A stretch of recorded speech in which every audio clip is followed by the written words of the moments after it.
STT अभ्यर्थी में बहाली में देरी करके सरकार का घोटाला का लगातार मैं जुड़वा रहा हूं। पिछली वीडियो में जाकर देखेंगे तो 1080 करोड़ का घोटाला और घपला कैसे हो रहा है, ये तमाम बातें हम समझा चुके हैं।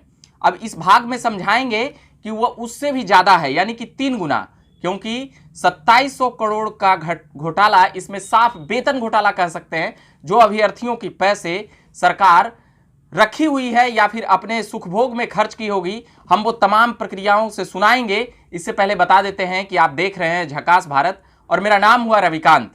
अब मैं चंद मिनटों में समझाऊंगा कि किस प्रकार से 2700 करोड़ का घोटाला बिहार सरकार के शिक्षक भर्ती में किया गया है।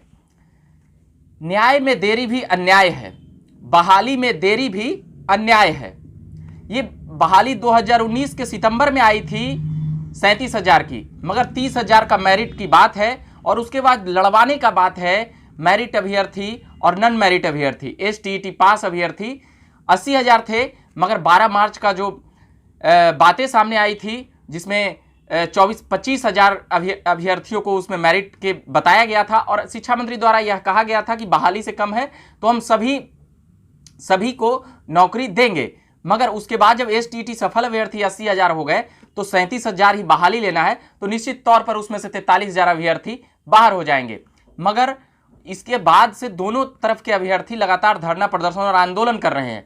मगर अब इन दोनों में कौन सही है कौन गलत है, यह नोटिफिकेशन के तहत बातें चल सकती है, क्योंकि जो नोटिफिकेशन के आधार पर जो बातें सामने आई है तो उसके आधार पर ही बहाली की प्रक्रियाएं पूरी की जाए, यही नियम कहती है। मगर शिक्षा मंत्री का जिस प्रकार से बयान आया, उसे प्रेस कॉन्फ्रेंस में आकर क्लियर करना चाहिए कि आप बहाली किस प्रकार से लेंगे, क्या मेरिट वालों को लेंगे या फिर एसटीईटी पास अभ्यर्थियों में से ही लेंगे, क्योंकि ये सरकार का मनोदशा सही नहीं है कि वह किसी की भी बहाली करे, और करेगी भी तो कभी एग्जाम रद्द करेगी और कभी रिजल्ट रद्द करेगी। एक बातें और निकलकर सामने आ रही है कि ऑनलाइन एग्जामिनेशन नहीं लेने की बातें थी, तो अब परिस्थितियां कुछ ऐसी बनी कोरोना महामारी में, तो ऑनलाइन भी अगर एग्जाम हो जाती है तो फिर इस बात पर सरकार की तारीफ बनती है। मगर तारीफ किस बात पर नहीं बनती है, तो वह इस बात पर नहीं बनती है कि आपने वैकेंसी का डेट सितंबर में निकाला था, तो वो उस हिसाब से, उस वक्त के हिसाब से उतनी शिक्षकों की आवश्यकता होगी।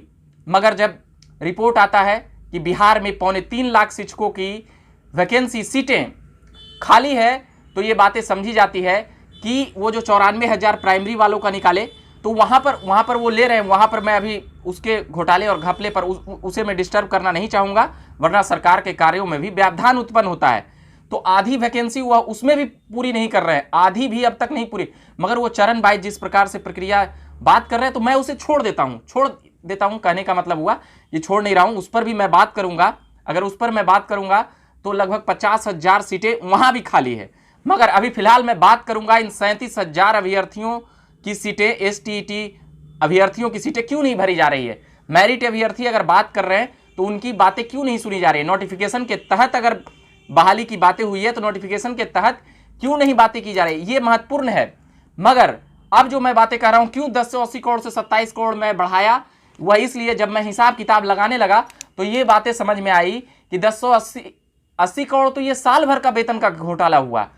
अहम घोटाला 2.5 साल अगर इसमें हो, 2019 से अभी तक 30 महीने हो चुके हैं, 2.5 साल हो गए, तो फिर 1080 को 2.5 से गुना करेंगे तो यह 2700 के पास जाके रुकेगा या 2700 करोड़ एक्यूरेट जाके रुकेगा।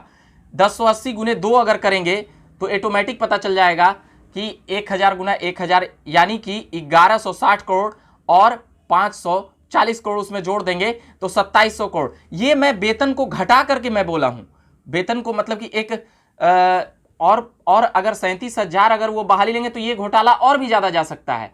मगर अभी फिलहाल मैं 2700 करोड़ घोटाले का आरोप बिहार सरकार के ऊपर, शिक्षा मंत्री के ऊपर और बीएसईबी की लापरवाही के कारण लगाया हूं, क्योंकि ये लोग वेतन उठा रहे हैं। ये लोग अगर वेतन नहीं उठाकर काम करते तो ये बातें समझ में आती, मगर ये लोग 2.5 साल और तमाम कर्मचारियों को वेतन तो दिया जाता होगा। इन तमाम पक्षों को देखते हुए बातें यही समझ में आ रही है कि ये साफ स्कैम है और ये घोटाला है। इस पर कोई बात नहीं करता है, इसका मतलब यह नहीं है कि किसी का ध्यान नहीं गया। मगर सरकार कितनी पैसे बचा रही है यह महत्वपूर्ण है। सरकार की मनोदशा शुरू से ही बहाली को लटकाने को लेकर रहती है।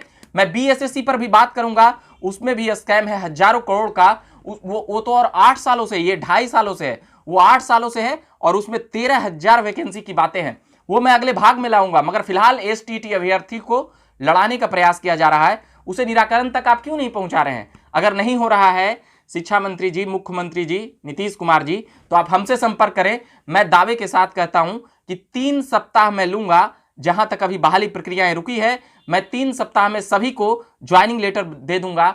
आप ही के कर्मचारियों से तमाम रिपोर्ट लेकर और आप ही के अधिकारियों से तमाम चीजें कराकर मैं ये दावे के साथ कह सकता हूं, ये अभ्यर्थियों के जीवन के साथ खिलवाड़ है। और मंत्रालय क्यों बनाई जाती है इसका जवाब दे, और मंत्रालय के अधिकारी किस बात का ये बीएसईबी के तमाम अधिकारी और पदाधिकारी वेतन उठा रहे हैं, वो भी इस बात का जवाब दें कि वो क्यों नहीं ऊपर तक आवाज उठाते हैं कि ये इतने इतने महीने से बहाली रुकी हुई है। अगर उनका 1 महीना का वेतन रोका जाएगा तो अपने ऊपर वाले को जवाब मांगेंगे और हो हल्ला मचाने लगेंगे। और 1 साल की तो बात ही छोड़िए, आनंद किशोर जी भी सड़क पे आ जाएंगे अगर उनका 1 साल का वेतन अगर रोका जाएगा तो। फिलहाल मैं 2700 करोड़ घोटाले का आरोप लगा रहा हूं बिहार सरकार पर। वह जब चाहे, जहां चाहे, जिस मंच से चाहे वह हमसे बात कर सकता है, कर सकते हैं, माफी चाहूंगा, कर सकता है नहीं होगा, कर सकते हैं। बिहार सरकार अगर चाहे तो हमें कहीं पर भी बुलाए, मैं बात करके उन पर यह आरोप लगाता हूं कि 2700 करोड़ का वेतन घोटाला कैसे हुआ और क्यों हुआ। आपने बहाली में देरी की, इसलिए मेरे पास पूरे साक्ष्य हैं आपने किस प्रकार से खिलवाड़ किया है। पहले 28 जनवरी 2020 को एग्जाम लिया, मई में रिजल्ट आने वाला था, कट ऑफ उसका देकर 16 मई, मुझे दिनांक याद नहीं आ रहा है मगर अप्रैल मई का वो तारीख था। मैं लगातार कवरेज करते रहता हूं और जो अभ्यर्थी यह कह रहे हैं कि 12 मार्च 2021 की बातें करें तो सरकार बनने के बाद नए शिक्षा मंत्री आए, वो प्रेस कॉन्फ्रेंस करके अभी क्लियर करें कि आखिर अभ्यर्थियों को बहाली में देरी क्यों करा रहे हैं। हाँ, इसके लिए बधाई और सम्मान के पात्र हैं कि प्राइमरी जो 94,000 बहाली शिक्षकों की थी, वहां पर 43,000 शिक्षकों की बहाली की प्रक्रियाओं में उन्होंने तेजी लाई।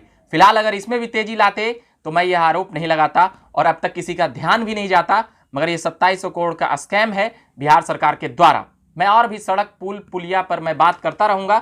कई सड़कों को देखा हूं कि किस प्रकार से बनी हुई सड़कों पर ही बनी हुई सड़कें बनते रहती है और जो नहीं बनी हुई सड़कें हैं वो कभी नहीं बनती है। ये तमाम तरह के जो पन्ने जब पलटते रहता हूं तो तमाम खबरें आते रहता है। मैं लगातार लिखने और बताने का प्रयास करता हूं। उसके बाद मैं बीएसएससी पर मैं आऊंगा और सुनाऊंगा, बताऊंगा कि उसमें कितना बड़ा स्कैम है और किस प्रकार से लाखों अभ्यर्थियों के जीवन के साथ खिलवाड़ किया जा रहा है।